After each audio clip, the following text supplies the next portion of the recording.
The date is January 3, 2026. A geopolitical earthquake reshapes the Americas. In the pre-dawn darkness of a moonless Caribbean night, the United States military executed an operation that will redefine power in the Western Hemisphere. The target, the core of Caracas. The objective, the extraction of Nicolas Maduro. As sunrise painted the peaks of the Avila Mountains, encrypted signals gave way to global news alerts, confirming what few believed possible. President Donald Trump announced the successful capture of the Venezuelan leader and his wife, Celia Flores, now en route to American territory to face justice. To grasp the scale of this event, one must first analyze the operation itself, for it signals a profound evolution in American military strategy. This was not a conventional invasion. There were no armored columns rumbling across borders, no mass amphibious landings on the shores of La Guaira reminiscent of Panama in 1989 or Iraq in 2003. This was the definitive execution of a leadership decapitation doctrine, leveraging cyber dominance and surgical strikes to paralyze a state before it could react.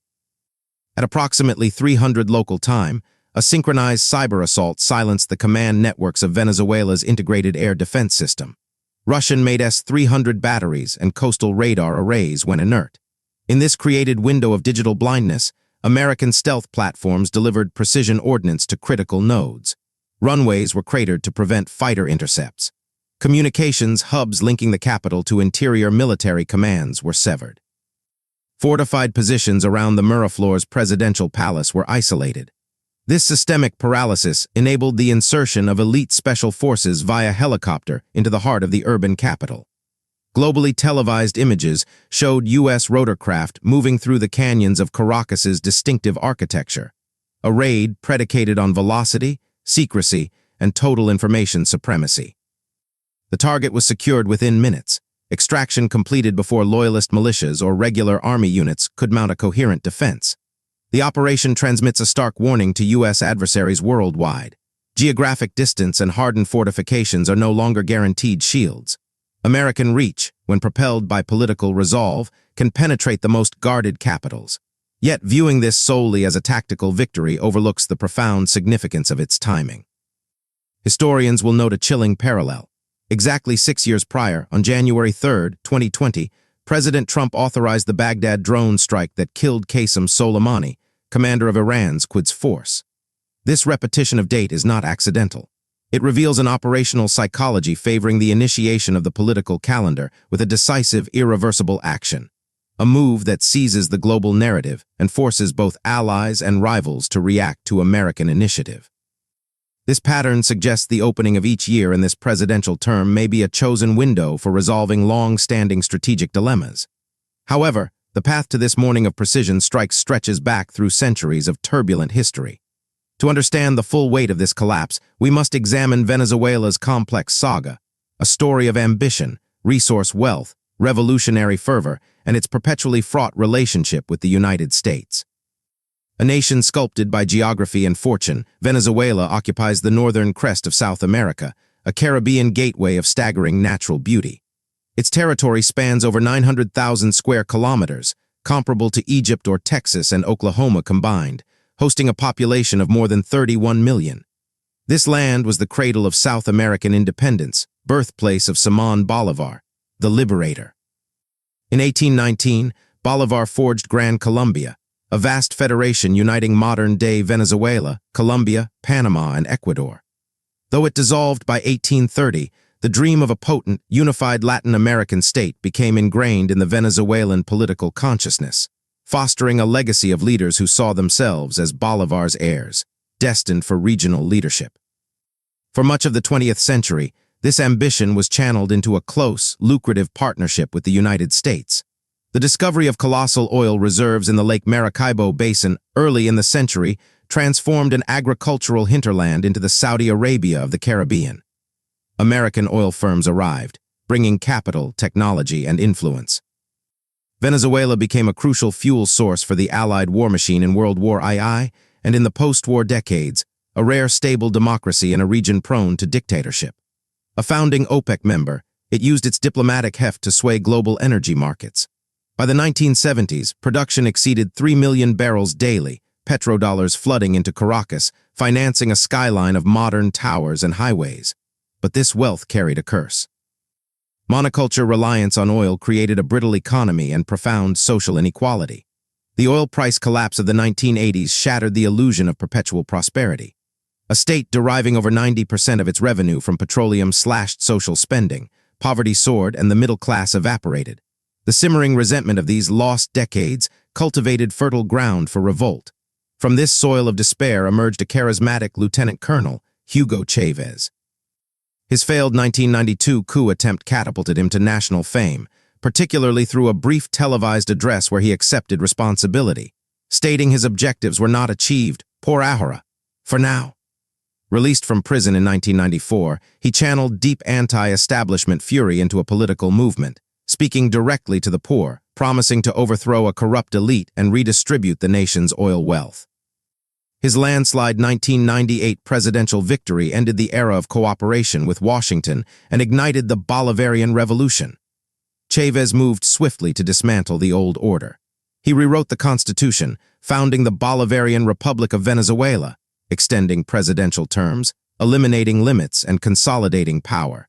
His most dramatic shifts were international.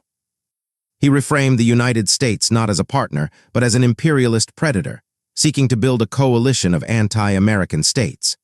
He forged a strategic alliance with Cuba, providing over 100,000 barrels of subsidized oil daily in exchange for intelligence, military advisors, and social program support that solidified his control.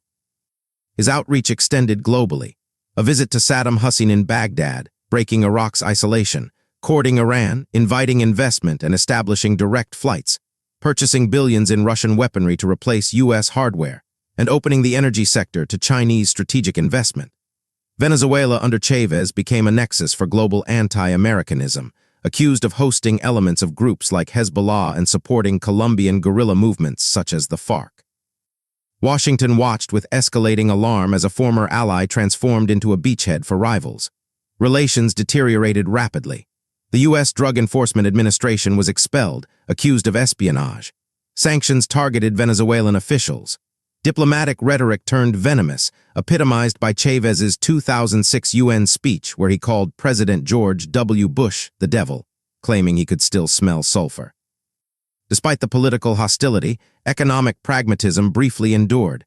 The U.S. needed Venezuela's heavy crude, Venezuela needed American dollars. But the seeds of future collapse were sown. Chavez used the oil windfall of the 2000s to fund expansive social missions and buy regional influence while catastrophically neglecting investment in the state oil company PDVSA's infrastructure. He purged experienced technicians, replacing them with political loyalists. Production began a steady decline even as prices soared. Chavez's death from cancer in 2013 left a politically polarized and economically fragile nation to his hand-picked successor, Nicolas Maduro, a former bus driver and union organizer who had served as foreign minister. Maduro inherited the presidency but not Chavez's charisma, and soon, not the high oil prices. The global oil market crash shortly after his inauguration sent the Venezuelan economy into a freefall from which it never recovered. The implosion under Maduro ranks among modern history's worst outside of war. GDP contracted by over 80%. Hyperinflation rendered the bolivar worthless. The monthly minimum wage collapsed to a few dollars. Malnutrition became endemic. The healthcare system crumbled. An exodus of nearly 8 million citizens created a regional refugee crisis. As formal economy collapsed, state criminality flourished. Locked out of legitimate finance by U.S. sanctions, the regime turned to illicit revenue. Washington indicted Maduro and his inner circle for transforming Venezuela into a narco state, alleging high-ranking officials operated the Cartel of the Suns, trafficking Colombian cocaine through Venezuela to global markets. Rampant, destructive illegal gold mining in the Amazon became another cash stream. Politically, the regime hardened into outright dictatorship.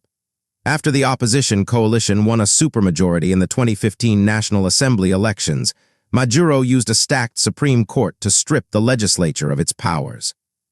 This precipitated the 2019 crisis when National Assembly head Juan Guaido invoked the Constitution to declare himself interim president, arguing Maduro's re-election was fraudulent. The U.S. and nearly 60 other nations recognized Guaido, seemingly bringing the regime to the brink.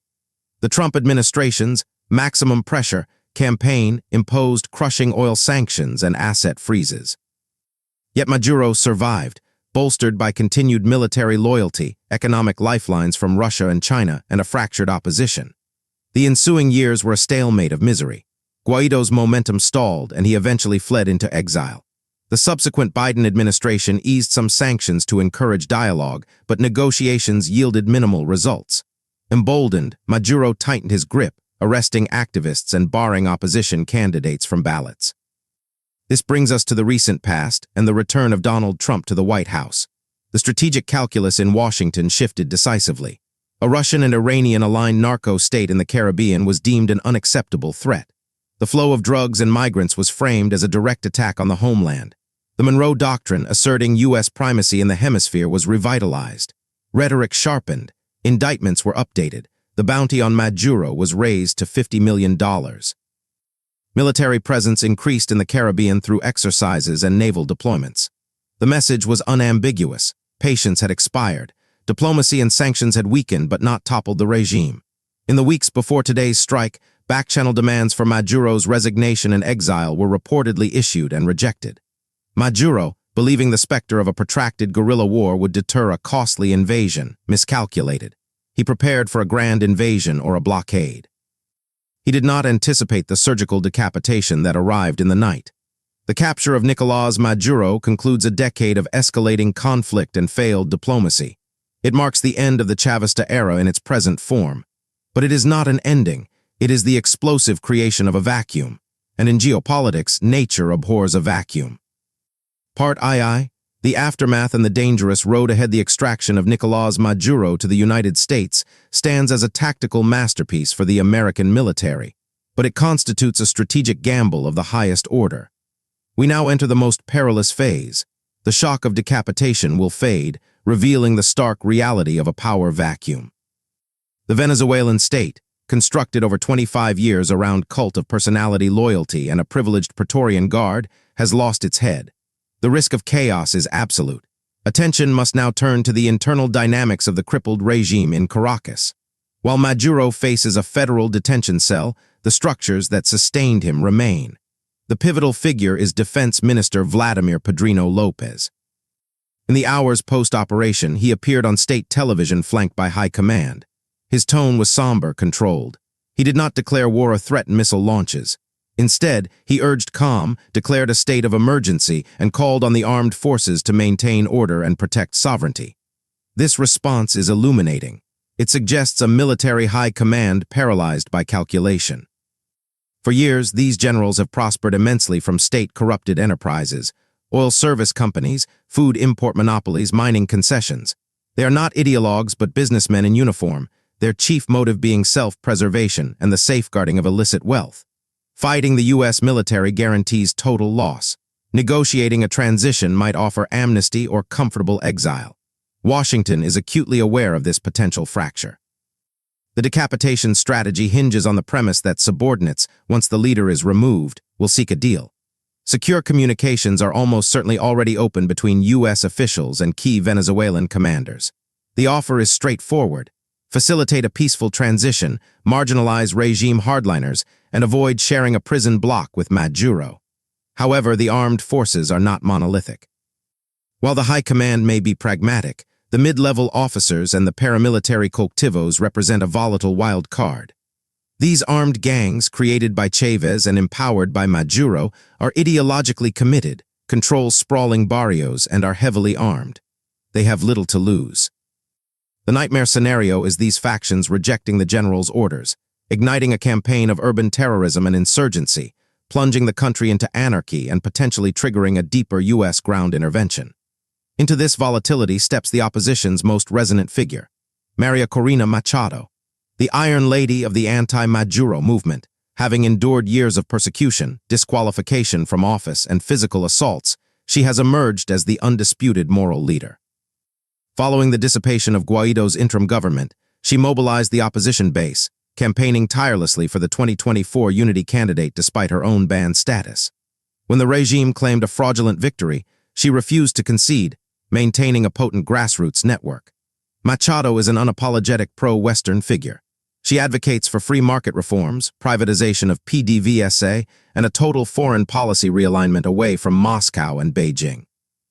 Her detailed plan for a first 100 days includes freeing political prisoners, stabilizing the currency, and inviting international investment. But to implement it, she must attain power, a feat impossible without military acquiescence. The U.S. envisions a transitional council, likely comprising opposition figures like Machado, apolitical technocrats, and cooperative military elements. This council would steward a brief period of stabilization leading to free elections, where Machado or a chosen successor would be the overwhelming favorite. This is the optimal path, a controlled demolition of the dictatorship. Yet history warns that regime change is seldom clean. The 2003 removal of Saddam Hussein was swift, but the failure to comprehend Iraqi sectarian dynamics led to a devastating insurgency.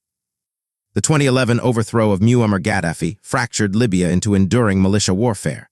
Venezuela presents its own complexities, a nation awash with weapons, a porous border with Colombia hosting ELN guerrillas and FARC dissidents who will resist losing their sanctuary, and a population deeply polarized between those celebrating liberation and those mourning an invasion.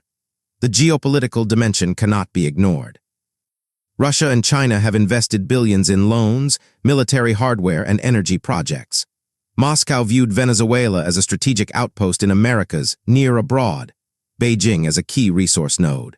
While direct military intervention to restore Maduro is improbable, both powers can act as spoilers. They can veto UN Security Council resolutions legitimizing a new government, launch cyber campaigns to destabilize infrastructure, or provide clandestine support to insurgent factions to make Venezuela ungovernable.